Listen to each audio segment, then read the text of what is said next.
ನಾಳೆ ಸಂಜೆ 4 ಗಂಟೆಗೆ ಕಾಂಗ್ರೆಸ್ನ ಶಾಸಕಾಂಗ ಪಕ್ಷದ ಸಭೆ. ವಿಧಾನಸೌಧದಲ್ಲಿ ಸಿಎಲ್ಪಿ ಮೀಟಿಂಗ್ ನಡೆಯುತ್ತೆ. ಎಲ್ಲ ಶಾಸಕರಿಗೂ ಬೆಂಗಳೂರಿನಲ್ಲೇ ಇರಿ ಅಂತ ಸೂಚನೆ ಕೊಟ್ಟಿದ್ದಾರೆ. ಕೆಪಿಸಿಸಿ ಕಚೇರಿಯಿಂದ ಎಲ್ಲ ಶಾಸಕರಿಗೂ ಮಾಹಿತಿಯನ್ನ ಕಳಿಸಿಕೊಡಲಾಗಿದೆ. ಈಗ ಸಿಎಲ್ಪಿ ಸಭೆಯಲ್ಲಿ ಶಾಸಕಾಂಗ ಪಕ್ಷದ ನಾಯಕರ ಆಯ್ಕೆ ಆಗುತ್ತೆ. ಈ ಪ್ರಕ್ರಿಯೆ ನಾಳೆ ಸಂಜೆ 4 ಗಂಟೆಗೆ ಕಾಂಗ್ರೆಸ್ನ ಶಾಸಕಾಂಗ ಪಕ್ಷದ ಸಭೆ ವಿಧಾನಸೌಧದಲ್ಲಿ ನಡೆಯುತ್ತೆ. ಹಾಗಾಗಿ ಎಲ್ಲ ಶಾಸಕರು ಬೆಂಗಳೂರಿನಲ್ಲೇ ಇರಿ ಅಂತ ಹೈಕಮಾಂಡ್ ನಾಯಕರು ಸೂಚನೆ ಕೊಟ್ಟಿದ್ದಾರೆ.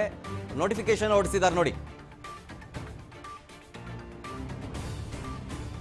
30/5/2025 ಶನಿವಾರ ಸಂಜೆ 4 ಗಂಟೆಗೆ ಬೆಂಗಳೂರಿನ ವಿಧಾನಸೌಧದ 3ನೇ ಮಹಡಿಯಲ್ಲಿರುವ ಕೊಠಡಿ ಸಂಖ್ಯೆಯಲ್ಲಿ ಸಮ್ಮೇಳನ ಸಭಾಂಗಣ ಇಲ್ಲಿ ಕಾಂಗ್ರೆಸ್ ಶಾಸಕಾಂಗ ಪಕ್ಷದ ಸಭೆಯನ್ನ ಕರೆಯಲಾಗಿದೆ. ನೋಟಿಫಿಕೇಶನ್ ಹೊರಡಿಸಿದ್ದಾರೆ. ಕರ್ನಾಟಕ ಕಾಂಗ್ರೆಸ್ ಶಾಸಕಾಂಗ ಪಕ್ಷ ಕಾರ್ಯದರ್ಶಿ ಅಲ್ಲಮ ಪ್ರಭು ಪಾಟೀಲ್ ಅವರ ಸಹಿ ಕೂಡ ಇದೆ.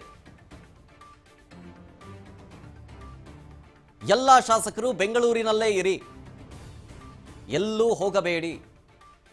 ಡೆಲ್ಲಿನೋ ಅಥವಾ ಟ್ರಿಪ್ಪೋ ಅಥವಾ ಬೇರೆ ಯಾವ್ದಾದ್ರು ಭಾಗದಲ್ಲಿ ಇದ್ದೀರೋ ಎಲ್ಲರೂ ಕೂಡ ಬೆಂಗಳೂರಿನಲ್ಲಿರಿ. ನಾಳೆ ಸಂಜೆ 4 ಗಂಟೆಗೆ ಸಿಎಲ್ಪಿ ಮೀಟಿಂಗ್ ಇದೆ. ಬಹುದೊಡ್ಡ ಮೀಟಿಂಗ್ ಇದು. ಸೆಂಟರ್ ಆಫ್ ಅಟ್ರಾಕ್ಷನ್ ಆಗಿರುತ್ತೆ. ಯಾಕೆ ಅಂತಂತಂದ್ರೆ ಇದೇ ಸಿಎಲ್ಪಿ ಮೀಟಿಂಗ್ನಲ್ಲಿ ಮುಖ್ಯಮಂತ್ರಿಯ ಆಯ್ಕೆ ಆಗುತ್ತೆ. ಪ್ರಕ್ರಿಯೆ ಹೇಗಿರುತ್ತೆ ಅಂತಂದ್ರೆ ಹೈಕಮಾಂಡ್ ಈಗ ಆಲ್ರೆಡಿ ಹೆಸರನ್ನ ಸೂಚಿಸಿದೆ. ಡಿ.ಕೆ. ಶಿವಕುಮಾರ್ ಅಂತ ಹೆಸರು ಸೂಚಿಸಿದ್ದಾರೆ ಅಂತ ಹೇಳಲಾಗ್ತಾ ಇದೆ.